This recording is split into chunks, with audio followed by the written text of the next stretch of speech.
तरफ एक ही खबर है। बॉम्बे के बम धमाके मामले में सुप्रीम कोर्ट से दोषियों को सजा का ऐलान और आर्म्स एक्ट में संजय दत्त को 5 साल की सजा।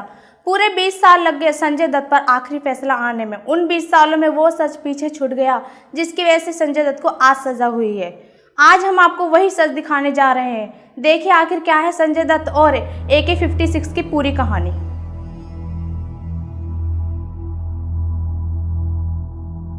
साल 1992 मुंबई दंगों में जल रही थी। संजय दत्त के पिता सुनील दत्त सड़कों पर निकलकर दंगों को रोकने की कोशिश कर रहे थे और इसी दौरान संजय दत्त के घर फोन कॉल्स आने लगे जिसमें उनके परिवार को धमकियां मिल रही थी। संजय दत्त अपने परिवार की सुरक्षा को लेकर परेशान हो गए और यहीं से शुरू हुई उनकी और AK-56 की कहानी। परेशान संजय दत्त ने इस बात का जिक्र अपने दोस्तों से किया। ये दोस्त मैग्नम वीडियो के मालिक समीर हिंगोरा और हनीफ कड़ावाला थे। ये दोनों ही दोस्त एक अंडरवर्ल्ड तार से जुड़े हुए थे, वो अंडरवर्ल्ड तार जिसका सामना संजय दत्त ने 1951 में किया था।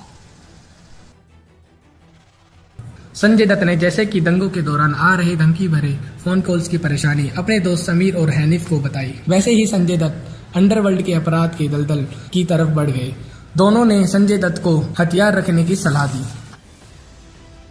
शुरुआत में संजय दत्त ने दिलचस्पी तो नहीं दिखाई, लेकिन हनीफ और समीर के बार बार बोलने से संजय दत्त ने हामी भर दी। जनवरी के उसी रात 9 साढ़े 9 बजे के बीच में संजय दत्त के घर पे हनीफ और समीर घर पहुंचे, जिसके साथ था अब्बू सलीम। तीनों ने उसे वादा किया अगली सुबह में हथियार देने का। अगली सुबह समीर और हनीफ और अब्बू सलीम मारुति वैन में हथियार लेकर संजय दत्त के घर पहुंच गए और कपड़े में लपेटकर संजय दत्त को हथियार दे दिए गए। संजय के बयान की माने तो उन्हें भी नहीं पता था कि कपड़े में लपेटकर उन्हें कौन से हथियार दिए गए हैं। वो सभी एक मारुति वैन में आए थे। एक व्यक्ति वैन में बैठा रहा। करीब 15-20 मिनट के बाद उसने 3 AK-56 राइफलें निकाली। मैंने घर से कुछ कपड़ा लिया और उन्हें दे दिया। सलेम और उसके साथ आए दूसरे व्यक्ति ने राइफलों को कपड़े में लपेटा और मुझे दे दिया। इनको जब पूछताछ शुरू किया तो उन्होंने बताया कि संजय दत्त के घर पे 3 सूटकेसेस हम छोड़ के आए हथियार की, जिनको संजय दत्त का और दाऊद का बात हुआ था और दाऊद ने हमको बोला कि संजय दत्त के पास में वेपन रख दो और जब जैसे लेंगे तब लेंगे हम। और बोले मैंने संजय को बोला है, संजय को ये भी बोला है कि तुमको कुछ लगा तो निकाल लो। ये हनीफ कड़ावाला और समीर हिंगोरा इनका इंट्रोगेशन में हमको मालूम पड़ा, तो उसके ऊपर से संजय दत्त का रोल क्या है वो मालूम हो गया। जैसे ही संजय दत्त ने कपड़ा हटाया, सामने पड़ी थी 3 राइफल, कुछ मैगजीन और 250 राउंड गोलियां, जिन्हें देखकर संजय दत्त घबरा गए। संजय दत्त ने कहा मुझे तो सिर्फ एक ही हथियार चाहिए। इसी पर हनीफ और समीर ने कहा संजय कुछ दिनों के लिए ये हथियार तुम अपने पास रख लो, जरूरत होगी तो इन्हें उठा ले जाएंगे। इन हथियार में समीर और हनीफ ने संजय दत्त को कुछ हथगोले भी दिखाए। संजय दत्त ने 3 में से एक AK-56 राइफल और कुछ गोलियां रख ली। बाकी हथियारों को वापस ले जाने को कहा और यही हो गई उनसे सबसे बड़ी गलती। संजय दत्त ने मैगजीन, गोलियां और राइफल निकालकर अपनी फिएट कार की डिक्की में डालकर उसमें ताला लगा दिया। उस कार का नंबर MMU 4372 था। बाद में उन हथियारों को वापस ले जाकर एक हैंडबैग में डाल दिया और उस हैंडबैग को अपने बंगलों की दूसरी मंजिल में बने हॉल में जाकर रख दिया। अब सवाल ये उठा है जो हथियार संजय दत्त के घर पर थे उनका पता पुलिस को कैसे चला और संजय दत्त को मुंबई धमाकों के लिए आरोपी क्यों बनाया गया। उसके लिए आपको मार्च 1993 के आगे की घटनाक्रम को समझना जरूरी है। एक तरफ संजय दत्त के पास हथियार गए और दूसरी तरफ 12 मार्च 1993 मुंबई बम धमाकों में सैकड़ों लोग मारे गए। इस मामले में 150 से ज्यादा लोग पकड़े गए।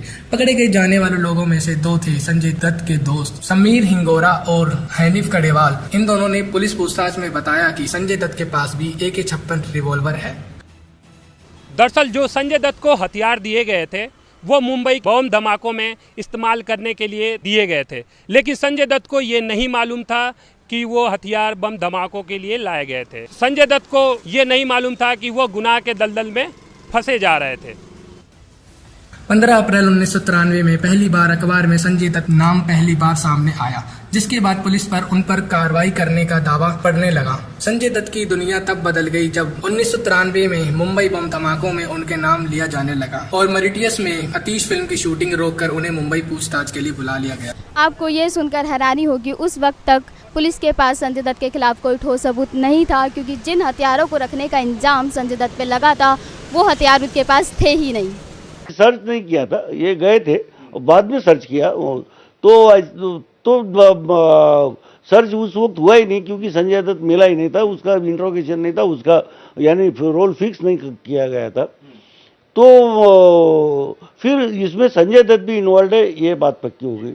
तो तब से संजय दत्त को भी ढूंढने का कोशिश चालू हो गया, तो संजय दत्त उपलब्ध नहीं था, और चूंकि बड़े आदमी का लड़का था और उसके पहले और भी बहुत सारे काम थे। संजय ने पुलिस को यह भी बताया, फिल्म अतीश की मॉरिशस में चल रही शूटिंग के दौरान ही संजय दत्त ने मुंबई में अपने दोस्त यूसुफ नलवाल को फोन कर सारे हथियार नष्ट करने को कहा। यूसुफ संजय की जिगरी दोस्ती है। यूसुफ ने संजय के कहने पर राइफल लोहा फैक्ट्री में नष्ट करने को दे दी थी। बाद में जब इनको इंट्रोगेट, इनका स्टेटमेंट लिया तो इन्होंने बोला वो यूसुफ नलवाला उनको मैंने दिया था। उनको जब लाया गया तो उन्होंने बोला कि मैंने इधर फेंक दिया था, वहाँ से शायद उसका नली बिली कुछ जब्त हुआ, और ये सारा फिर उसके ऊपर से ये लिंक हुआ। तो इनको सजा होना ही था, क्योंकि इन्होंने खुद एडमिट किया कि उन्होंने अभी AK-47 मैंने लिया, मेरे पास में था, मैंने नलवाले को दिया, नलवाले को भी सजा अच्छा हुआ है मेरे मालूमात से जो है। तो फिर संजय दत्त को ये सब कबूल करने के बाद में वो कैसे मुझे टाड़ा से छूट गया, इसका मुझे बहुत डाउट है। संजय दत्त हथियारों को नष्ट करके भारत लौट रहे थे। उसी वक्त उनके पिता सुनील दत्त के घर पे पुलिस उनसे पूछताछ कर रही थी। जैसे ही पूछताछ कर रही थी, सुनील दत्त को पुलिस के द्वारा पूछताछ करने के बावजूद जब सुनील दत्त से पूछा गया तो मालूम चला कि संजय दत्त वापस भारत लौट रहे हैं। उनकी जानकारी सुनील दत्त ने जानकारी दे दी पुलिस को।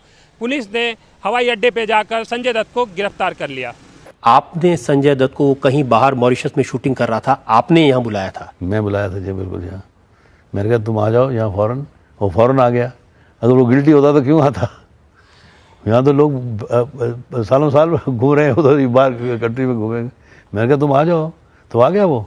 और आते ही उसको एयरपोर्ट पर अरेस्ट किया, और इस तरह से अरेस्ट किया जैसे किसी आतंकवादी को अरेस्ट करते हैं? जी हाँ, बिल्कुल बिल्कुल ऐसा किया, ऐसा किया उन लोगों ने। तो आपको ये नहीं लगा कि आपने गलती की अब उसको यहाँ बुला करके? No, I perform my duty, honesty, we are honest people. हमने कहा कि देखो तुम आ जाओ, वो आ गया। He was honest, I was honest.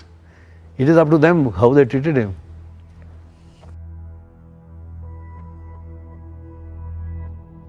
पूछताछ के दौरान संजय दत्त ने ये मान लिया कि सलीम मैग्नम वीडियो की कंपनी के मालिक समीर और हैनिफ के साथ उनके घर आए थे, लेकिन संजय दत्त ने ये बात बार बार दोहराई कि उनके AK-93 के बम धमाकों से कोई लेना देना नहीं। संजय दत्त के सामने समीर हिंगोला और हनीफ कड़ावाला को लाया गया तो संजय दत्त ने माना कि 1993 के मुंबई हमलों में लाए गए हथियार उन्हें भी दिए गए थे। संजय दत्त ने CBI को बताया कि उनके घर में रखे गए हथियार उनके दोस्त यूसुफ नटवाला को नष्ट करने के लिए दिए गए थे। अप्रैल 1993 में CBI ने संजय दत्त के खिलाफ चार्जशीट दाखिल की और इसके बाद शुरू हुआ अदालत का चक्कर, कभी जेल कभी जमानत। फिर आया 2006 का महीना नवंबर, जब ताड़ा की वजह अदालत में अपना फैसला सुनाया। संजय को मुंबई बम धमाकों से बरी कर दिया गया, लेकिन आर्म्स एक्ट के तहत दोषी पाया गया और 6 साल की सश्रम कारावास की सजा सुनाई गई, जिसके बाद मामले सुप्रीम कोर्ट पहुंच गई और संजय दत्त की सजा 1 साल कम कर 5 साल कर दिया। लेकिन इसके बाद भी संजय दत्त का कानून का सफर खत्म नहीं हुआ।